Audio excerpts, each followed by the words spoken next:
This episode of Capes and Lunatics is brought to you by Two Get Off Your Headphones, geekaudio.com, and 30% off, free shipping, and a lifetime warranty. Or you can get there through the link on our website, southgatemediagroup.com.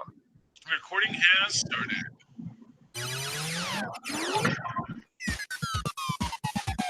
And welcome once again to Super Connectivity. I'm your host, Charlie the Professor Esser, and with me, as always, is the man who knows things before they're known by anyone else. I know things. Phil Perich. Yes, he doesn't drink and he knows things. I don't know if he drinks. I don't know. Well, he was drinking something. We don't know what's in Phil's cups. He does not advertise. It's a secret. Yeah. Ooh, it's Batman juice. It turns him slowly into Batman. No. That's how he transforms. Pain and grief is what's in that cup. Okay, so good morning, everyone, or good evening, or good afternoon, depending on when you're listening to this. Or good night, as Tristan would say.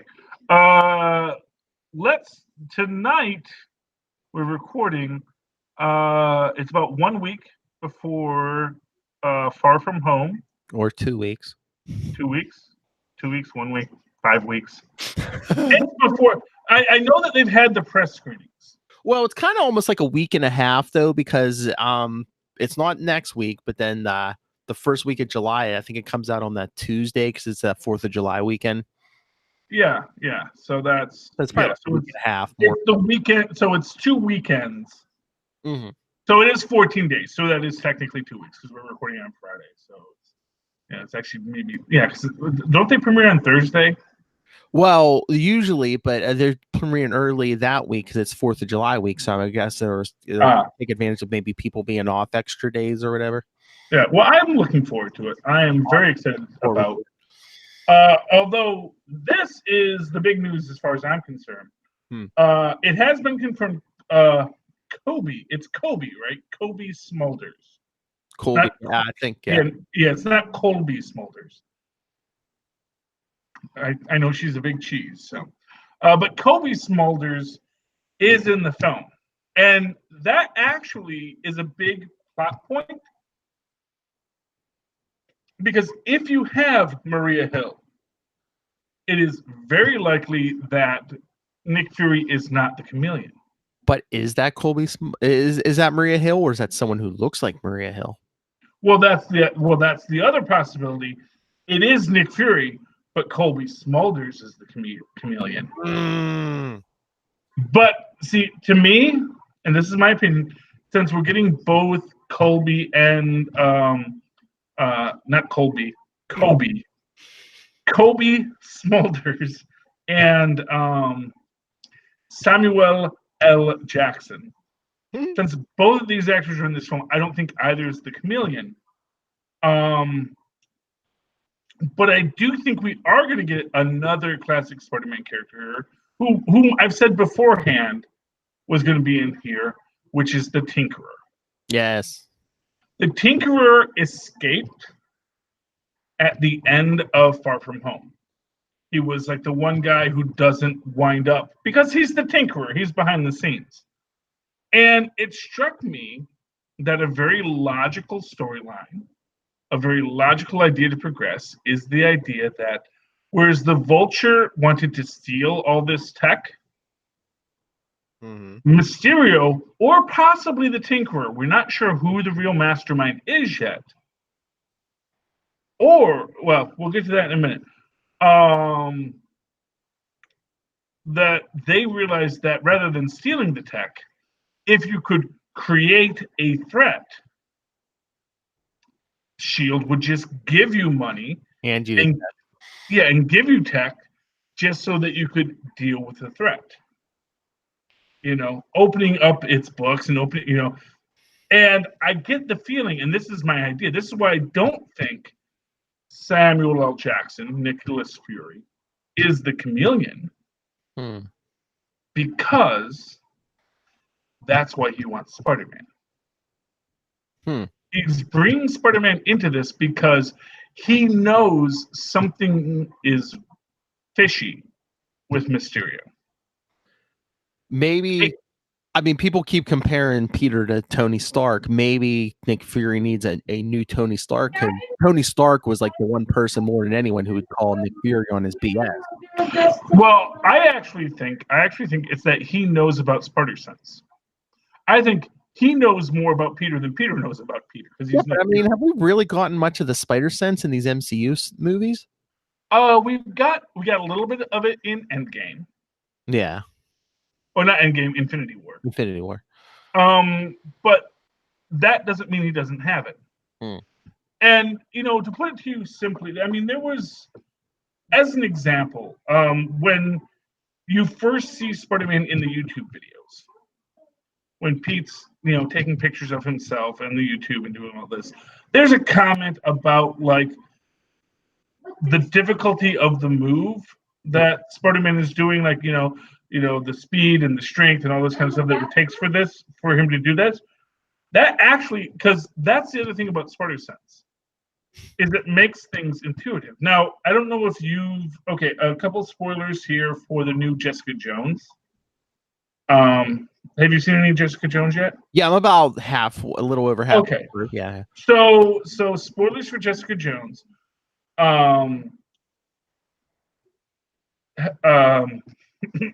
Trish Walker has a training montage. Yes.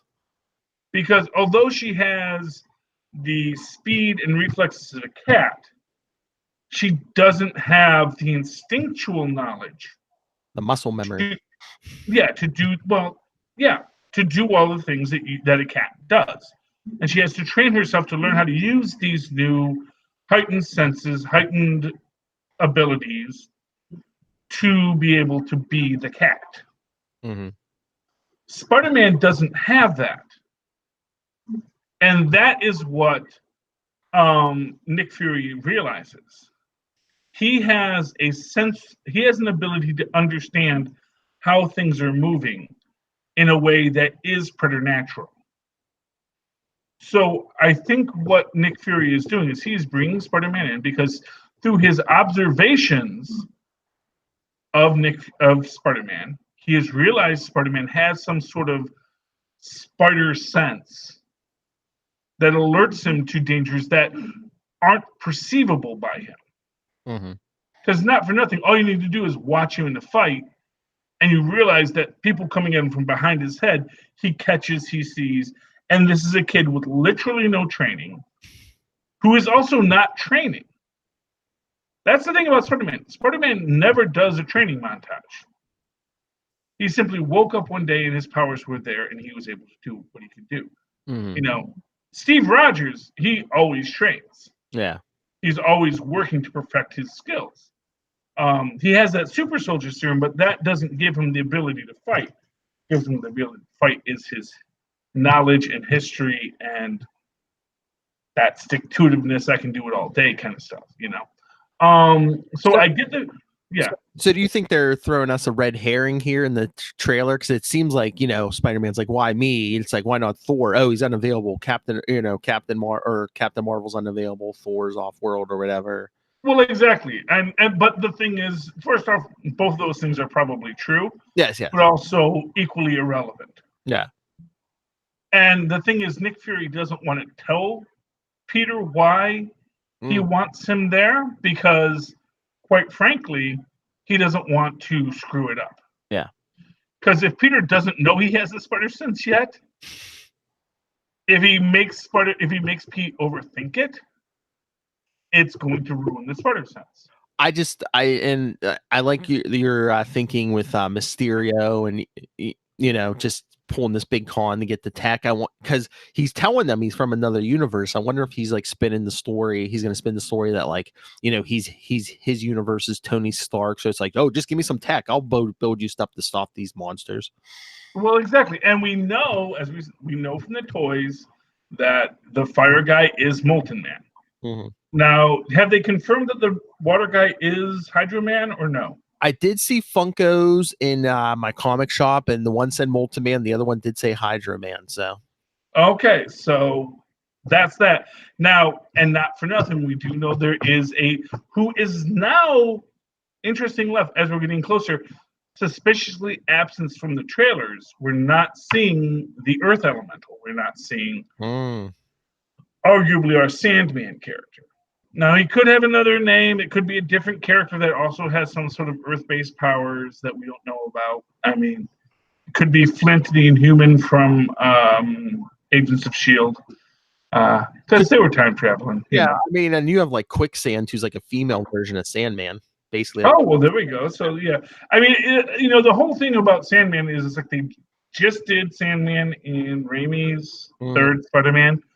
Do you want to bring Sandman back already? That's what I'm saying. It could be the female version, or yeah. Sandman had a daughter too. I think he had sand powers, or was that Quicksand? No, it might have been Quicksand because I don't think the daughter had powers. I think. I thought well, I don't know. Anyway, long story short, I do think that we're finally going to get the confirmation of Spider-Man, of Spider-Sense. I think, there are quote unquote 2 post-credit scenes in this film. And I think one of those post-credit scenes will be Nick explaining to Peter why he needed him. Because he's going to say, I don't know what it is, but I know you have let's call it a spider sense. That's, you ever notice how you can't hit a spider?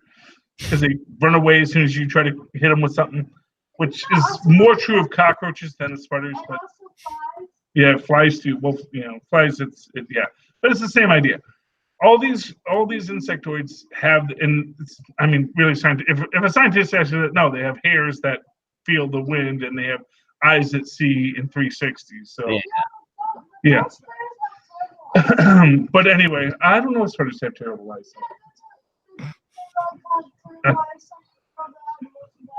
I've never pass an eye. Yeah, Tristan's in school right now, so they might have covered that. Scientists learn new things every day. So the stuff I knew in like 6th grade, probably all completely bogus now. I mean, might have been, and I also went to a Catholic school, so it might have been bogus then too. But science. Science. But moving back to the point, I think one of our post-credit scenes will be that statement about the spider sense. The other one, now there is the quote-unquote leaked statement that someone who worked on the film said that there is a character called the Benefactor who they say is Norman Osborn. That shows up at the end with the villains. Although I have to assume that Mysterio gets captured at the end. Now that's kind of first off, Marvel just put out a casting notice for a character that everyone now is saying, oh, that's supposed to be Norman Osborn, which means if they're putting out a casting notice now, then he's not going to be in Far From Home. I don't know. First off, I doubt it because first off, if you worked on a Marvel movie, would you risk never working again just to post a spoiler? No. Yeah, exactly. Like only someone who is an idiot. Well, if only someone who won the lottery. Even if you won the lottery, you still got to be an idiot to make Marvel DC to first off violate your non-disclosure agreement. Well, there are idiots out there too. Yeah, because that's the thing. If you won the lottery, now you're actually worth suing. So, Marvel, yeah, you know what? Send 6 lawyers over and just sue him for all that money he just got because he did a spoiler. And he's not allowed to do that. So I can't imagine anybody who works in the industry ever actually spoiling it. I don't believe so. I am disinclined to think that that's the case. So I think we're not going to get Norman Osborn. We're not going to get that thing. But what we might get is the reveal of the Tinkerer. And I think the Tinkerer as the mastermind behind it is going to be something we're going to get. Because I do think the idea of the Tinkerer getting back and then getting these other superhumans to do this is a brilliant idea. And I can imagine the idea of, it's sort of this question: is Beck the mastermind or is the Tinkerer? And you know what? It's probably going to be like a thing, that eventually it's going to show that Peter has to step up and, become like a bigger hero because, Fury's probably going to be like, eventually, like, yeah, we're desperate. Stark's dead. Thor's who knows where, Cap's gone. Half the time we can't reach Captain Marvel. She's out in space. So it's like. Mm-hmm. Well, yeah, I mean, for reals, that is an issue. I mean, you have Hawkeye. Now you do have Wanda Maximoff, but she may be offering her own thing too. Because let's not forget, we have WandaVision coming. That's right. Got the Hulk. We got the Hulk, who is a legit superhero. But, and here's the thing, something I realized recently. And again, this was something I'm stealing from someone else's fan theory, but they didn't really go into it. Why is Professor Hulk wearing glasses? Do you know why? Is it? Is it to try to keep some reminder of humanity? Well, it's an affectation. So, as an example, you ever see Sylvester Stallone wearing glasses? No. Oh, you never seen Professor Sylvester Stallone?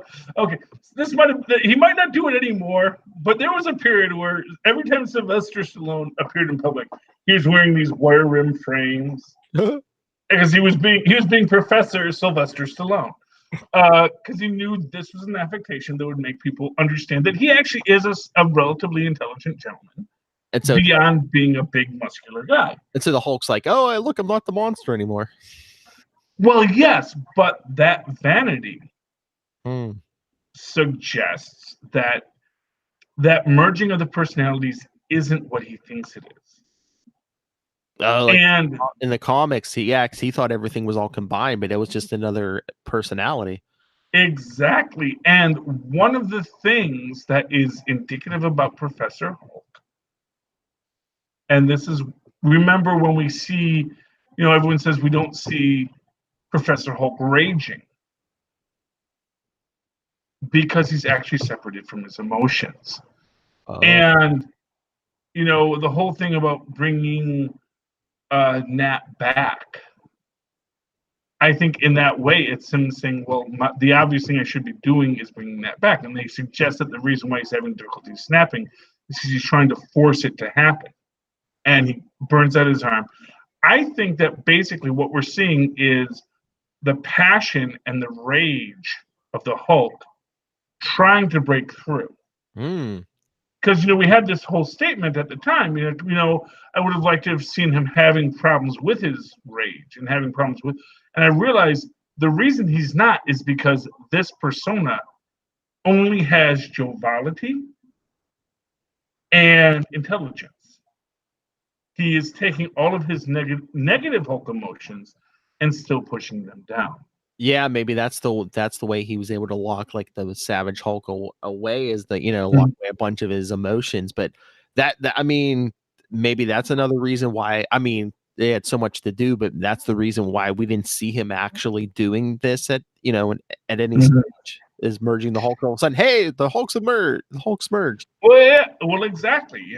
And not for nothing, Ringmaster is in the MCU. Well, because he was in the second season of Jessica Jones, because he was the hypnotist who helped Trish work through her issues, was trying to help Jessica work through some issues. Oh, that would be a good scene at some point if, like, the Ringmaster just shows up and just like, silly boy, you only thought personalities were merged because I made you believe that. Takes 2 years, but then they will have him, and they can bring, and I think Modern Family will be off the air then, so they can bring in Doc Samson again. I mean, to be fair, the Hulk story still has a lot to go. Now, there are people who are saying the Hulk will be the next big villain in the MCU because, many people have thought that it's that, in the way that people in the original Peter David story, it was actually the Professor Hulk who became the Maestro. Yeah. Though now they're saying, oh, it was the Devil Hulk.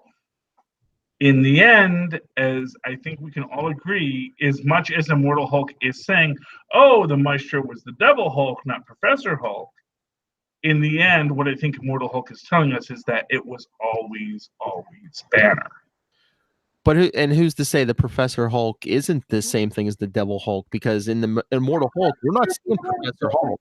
I mean, we got Joe Fixit, the Savage Hulk, but we haven't seen any Professor Hulk. So who's to say the Devil Hulk and the Professor aren't the same thing? Just evolved or something. Yeah, well, I mean, obviously the reason why he says it's not that because he had, and again, it's all in Banner's mind. Yeah, exactly. Because at the end of the day, this is a character who is hiding who he is, because he doesn't want to admit he is as evil as he actually is. Oh yeah. And that's the crux of the Hulk, is that he is a person trying to pretend he's something he's not. And that's not good. Nope. It's not good for your mental health to pretend you're something that you are not, because it's going to come out eventually. It all comes out in the end. And I think what we're seeing with this Professor Hulk is a person who is consumed by his own identity, consumed with the idea that he has to prove to people he's a good guy now. He's the hero. He's Hero Hulk, which, of course, again, has shades of Amadeus Cho's Totally Awesome Hulk. And the idea of there is the monster still there, no matter how much you want to hide it. Yeah. So that's my theory, Philip. Well, I was looking at the list you sent me. You also have some kind of theory on Thanos? Oh, well, actually, my Thanos theory is that this is the blog post I was saying. So I have come to realize that Thanos is the one who destroyed Titan. Okay. And this comes from a couple of factors. And the central, here's a little teaser for the blog I'm going to be writing. Thanos wanted to save Titan. He did. He wanted to save Titan. But he also knew that Titan had limited resources and an expanding population. And for whatever reason, simply colonizing other planets was not possible. Maybe the Titans were actually a very peaceful race, except for Thanos. I don't know. However, at the start of, and this is something I've noticed from a long time ago, is that the planet we go to at the start of Guardians of the Galaxy is a decimated world which has been knocked off its axis with gravitational anomalies riddled throughout it. This was also a world that was at one point powered by the Power Stone. Formerly the Soul Stone, but yeah. The Power Stone, where someone had gotten this stone, had harnessed it and used it to create a utopia so that people could live for however long it is. This is essentially the cosmic version of Atlantis. Given that, if Thanos, who is apparently a leader of this world, he was apparently a leader of Titan, because otherwise, why would anyone give a hoot that he had an idea of how to save Titan? Because if he's just some homeless guy on top of a box somewhere on Titan, then maybe, who cares that he thought we should kill half the people, that'll solve all our problems. Like, there's a guy on a box in New York City right now saying the exact same thing. No one listens to him either. But if he is a person who has this He was Jor-El. knowledge, yeah, if he is the Jor-El of Titan, and he realizes the end is coming, but he also knows of a story of, once upon a time there was a planet that had a similar issue, and they found something that saved them. Maybe he'd look for that. Now, if in that searching he finds the Mind Stone, and he does utilize it to create a utopia for a time, it does in time stop. Because, as we know, the stones have a mind of their own. And at a certain point, they no longer want to participate in the Titan's plan. Now, here's an interesting idea. We know the Eternals are coming. Mm-hmm. We know that we know that Thanos is actually an Eternal. Mm. Now, when we get our flashback, all the Titans look like Thanos when he's using the reality show to show everyone how glorious Titans was. Yeah. What if that's just Thanos' narcissism? Oh. So when he recreates that world to show everyone else, everyone looks like Thanos because Thanos, of course, was rejected because how he looked. Maybe. And to make all the other Titans look like Thanos shows that he was the norm. He's even still telling a lie to himself for everyone else. Mm-hmm. Along those same lines, if he is telling this lie, because of course everything is a lie. Yeah. Because as was pointed out by I forget which one of the Coen brothers, that decimating half of the population of the Earth only puts you back to 1970. It's like, gee, how will we recover from this? It's Yeah, eventually back where you started. exactly in like 50 years, you're back where you started. But the idea that Thanos is lying to himself this entire time to aggrandize himself makes all of the other Eternals look like him, so we can say, see, I was right, because he got exiled. Because no doubt, once things got bad on Titan for the Eternals, they left. Mm-hmm. But they left Thanos behind because he was a crazy nutter. Mm. And because he was a crazy nutter, he has lived his life in this thing of, I have to prove I was right. I have to prove that we could have, and like, he got the Mind Stone. He used it to prolong things, although maybe the Mind Stone also corrupted him because, as has been pointed out, the Mind Stone, the last time the Mind Stone got used, it has always been used to destroy things. It controls, when Loki has it, it controls Hawkeye. They've said that Loki's evil tendencies were influenced by the Mind Stone. When the Mind Stone is put into Ultron, he wants to destroy the world. Now, why Vision doesn't is, of course, that $8 million question.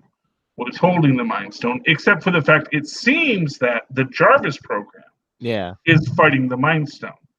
Because he says, I'm trying to understand how this Mind Stone works. Mm-hmm. I'm trying to understand why this thing inside of me is this thing. Because I think that the Mind Stone was trying to corrupt Vision that entire time, and it was Vision fighting against it. And that's why he has issues. Yeah, because with Ultron, didn't his AI like basically come from the stone? Yeah, exactly. Yeah. The AI of Ultron is from the Mind Stone. Yeah, but Vision was Jarvis. Yeah, and the mixture. Yeah. Well, it's Jarvis's base programming overriding on the Mind Stone. Yeah, and it was the Jarvis program fighting Ultron, even after Ultron thought he had destroyed it. Yes. Because at the end of the day, Tony Stark is, super genius man, and actually had written a program more complex than the Mind Stone's organic program, which is an interesting idea. The idea that Tony Stark has always been one step ahead of everyone, which of course reaches out to this idea of what do we do now that we don't have a Tony Stark, which is what we're going to be facing in Far From Home. Oh, now that you mention it, because me and Lilith just reviewed Spider-Man: Homecoming. I wonder if Karen the AI is going to be back. Well, that's an interesting question, and I do think that we are going to be getting to a point where the AIs are going to be out of it. I think Far From Home, that there's going to be a problem with I still hold to that idea too. Yeah. That the AIs will be a problem. Now, interesting enough, someone had pointed out that Spider-Man is actually wearing 2 suits. Yes. Throughout Infinity War. No, 2 suits. Oh, I thought you were talking about in Infinity War and in Endgame, because the Iron Spider suit goes over the Karen suit. Yes. So when he's in the Karen suit, so he basically has the Karen suit as a body stocking, which of course is also covering his regular suits, and then he's got the Iron Spider suit on top of that. Now, interestingly enough, it is the Karen suit that Aunt May packs, but I do wonder if that might be a more powered Karen suit. What if it isn't this? What if it's no longer an AI suit? Then, because I do think we're going to get to that non-AI Spider-Man, because I do think there's going to be issues with the AI. And or what if this suit's like a blend of the two and can alter its appearance, kind of like a symbiote? Well, yeah. Well, we do know he is making the stealth suit. Yeah. I mean, and I've had that. Yeah, I've had the symbiote theory already. It's not out yet, and I'm sure there's spoilers out there if I really wanted to look for them. And I don't want them because first off, I don't think there's many spoilers yet, because I don't think even the premiere isn't until next week. I don't think so. No, I think they've had the press premiere. Oh, have they? I want to say they have, because I think I've seen non-spoiler reviews on YouTube. Okay. I haven't watched them yet, but I think I've seen non-spoiler Far From Home review. So, I was gonna say 99% of the world, I don't think seen it yet. So yeah, they always have their press screenings first. Yeah. You have to sign all the NDAs and all that kind of stuff. Oh yeah, they did, because I did see some headlines that said the first reviews are in and they're good. Well, yeah, exactly. Well, because Oh yeah, MCU. It's a Marvel. Yeah, it's a Marvel production now, and it's also their first excursion after Endgame. Yeah. Yeah. And I think that they're, the biggest spoiler I think is red-haired Zendaya. I don't know. Did she have red hair in the movie? Because I know they said like she was running around just recently just with red hair, but I don't know if she actually had it in the movie. Well, I get the feeling that's something that she does at the end of the movie. Oh, maybe, yeah. Because I was making the point online. I know a lot of Hispanic ladies. Mm-hmm. I know a lot of Black ladies who have red hair. Oh, yeah. So being a person of color doesn't mean you can't have bright red hair. Oh, no. So I get the feeling she gets her hair did at the end. Mm-hmm. That might be the second. Honestly, if I'm going to give you something, I would say the first end credit scene is Nick Fury explaining Spider-Sense to Spider-Man. And the second end credit scene is Face a Tiger, you just hit the jackpot. Exactly, and that was Zendaya's Twitter. I don't know if it was an Instagram or a tweet or something. Yeah, something like that. But it also utilizes the Face a Tiger, you hit the jackpot. And then I wonder if we'll get 3 end credit scenes, because maybe we'll get another one pointing to whatever movie's next, because they haven't mentioned what movie's coming next. It might be, or they are saving that for the re-release of Endgame. Endgame, yes, that's right. They'd mentioned they're re-releasing Endgame with more footage. Well, I think what we're going to get now, and this is the thing, they had been saying for a while that they had been stockpiling Stan Lee cameos. So they said, we're going to have Stan Lee. We have enough Stan Lee cameos that we can keep on using him for a while, even if he's no longer able to do cameos. Maybe we'll get that Lewis review we've been hoping for. That might be it too. I mean, so of the possible things, so there are like 3 possible things that we know they've shot. They did shoot a Tony in the Soul Stone scene. Yes. Where he meets older Morgan. And sort of, and she tells him it's okay, you can rest now. There is the Lewis scene. Although Lewis's scene was something in Comic-Con, so I don't know if it's gonna fit unless they're gonna just put that as a start. But the other thing that they have is a bunch of Stan Lee cameos that they haven't used. And if they can find ways to slip all of those into Endgame, first of it gets them all out there. So you know that we're not going to be utilizing these after he's dead. But we are also going to give honor to him by using them all. Because this is something that was important to this man. We do want all of the work he did here put out there. So we'll see what they decide to do with it. I'm excited. But it also has been suggested that we will finally get an end credit scene. And I do want to double check to see if my theory that you keep on hearing thunder cracks while Steve is dancing is accurate, because I was actually going to go see Endgame again, and I realized it was out of the theaters. Which is this weird thing where they're just releasing it to beat Avatar. I'm like, well, no, actually, I still wanted to see it again. I just hadn't gotten around to it. Yeah. Now that it's coming back, I'm totally going to go see it again because I really want to see this thing film again. Yeah. Because there's more to see. And now we're going to have more facts and more figures and more things to work with as we go through it. So, very excited about the Endgame re-release. I hope we get, I don't know if we need more Stan Lee cameos. I honestly still wish they would just have had them to be used in future things. Because, like I said, I believe Stan Lee would have loved that. I think there's nothing Stan Lee would have wanted more than just to be the face of Marvel for the rest of eternity. Because that's who he was. He was the consummate salesman and huckster, and he loved every minute of being that guy. So I think it's fair to say that he probably would have wanted that. But who knows? But we will get an end credit scene. I think the end credit scene will hint at whatever comes next. Oh yeah. It may be a FF or an X-Men tease or both. Because they were saying they had enough time to do one. They did say that actually we do have enough time to put in an end credit scene referencing that. But then they didn't, probably because they didn't want to interfere with the artistic representation of the film itself. Yeah, taking attention away from everything else. Exactly. At a certain point, you're like, you know what? We don't want to do that because this film is ending so powerfully. Yeah. We don't want to cheapen it with that. Yeah. And I think what might be the case is that now that they've run it, they did the original cut. Now they can say, okay, these are the little extra Easter eggs for all you wonderful nerds who have supported us all this time. We hope you like them. And that's my theory on what we're going to see in the re-release of Endgame. Okay, is there anything else you want to talk about? Do you want to talk about a couple of comic books, or you want to just call it a night, folks? I know it's late for you.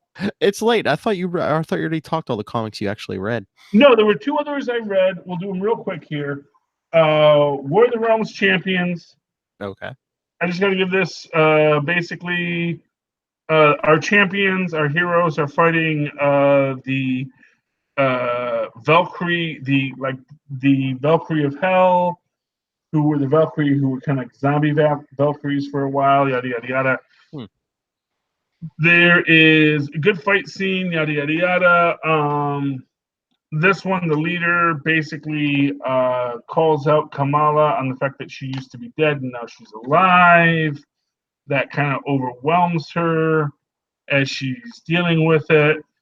And let me find that. Oh yeah, here she is. She's got her arms all loose and things. And the Valkyrie is going to do the killing blow when who should show up but Power Man, who's like, I'm not going to let you kill our leader. And then he gets stabbed by the we'll hide it because that's the big spoiler.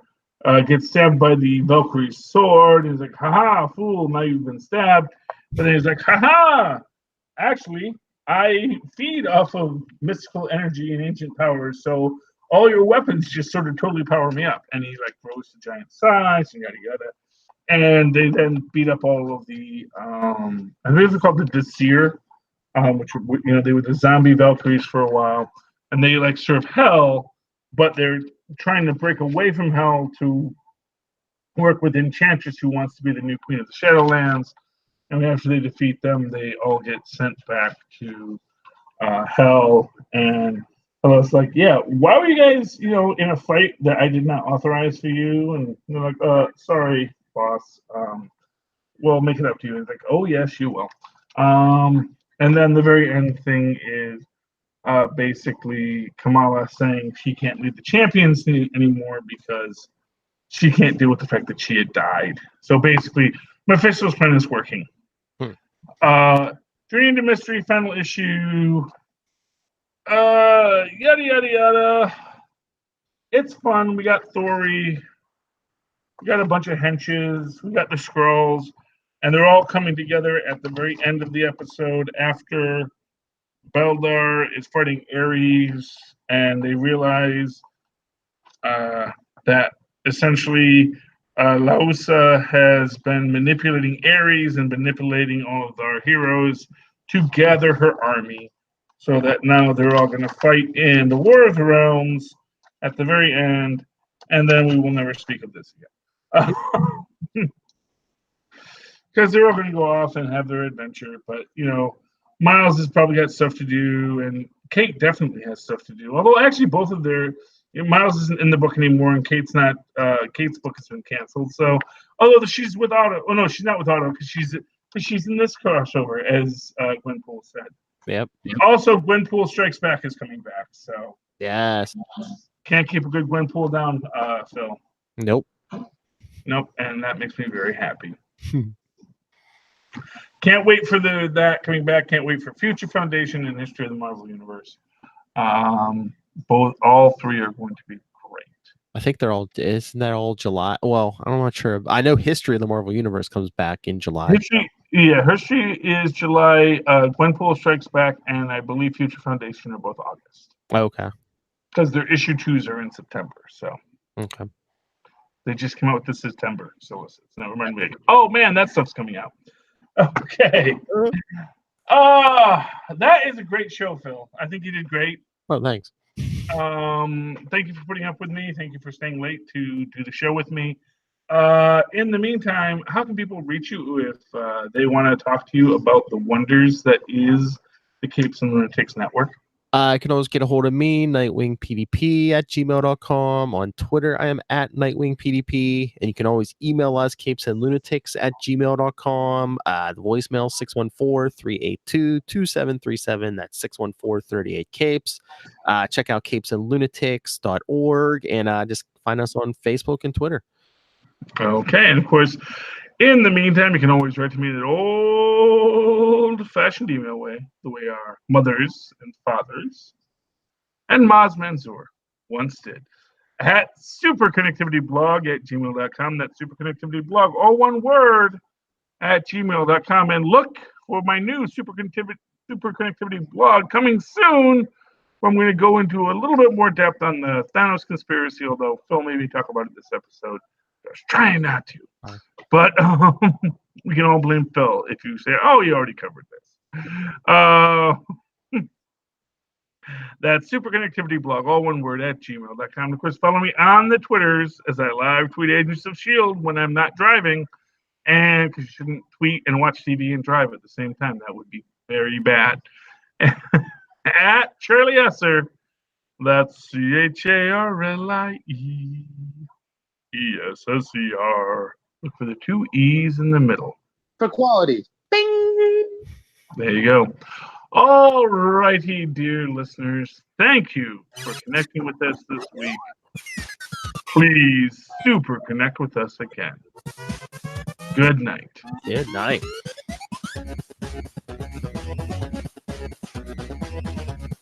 I'll still write that blog post. I know you will. Yeah, I just when I realized, oh yeah, I wanted to write that blog post when it got brought up before. I was like, but I'm I'm very excited about it because there's more to the story than I think I could. So wait till after Endgame or Far From Home. Yeah, well, I can't wait for Far From Home. It's gonna be Far From Home. It's gonna be great.